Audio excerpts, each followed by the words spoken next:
captivating video plays, drawing Sarah's attention away from the noise around her. Stirred by the tale of courage and conviction, Sarah's mind races with newfound determination. Despite her nerves, Sarah's voice holds steady as she lays out her vision for unity through diversity. Obstacles loom large as the administrators shoot down Sarah's idea, their disapproval a heavy weight on her shoulders.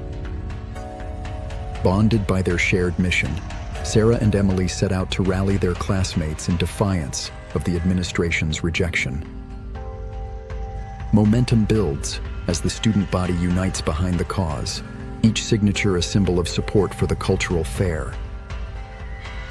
The cultural fair blooms into reality, a vibrant celebration of diversity that fills the room with laughter and joy. Witnessing the students' passion and creativity, a subtle change ripples through the administrators as they reassess their initial decision. In the afterglow of success, Sarah and Emily's efforts have sparked a positive change, fostering a newfound appreciation for different cultures within the school community.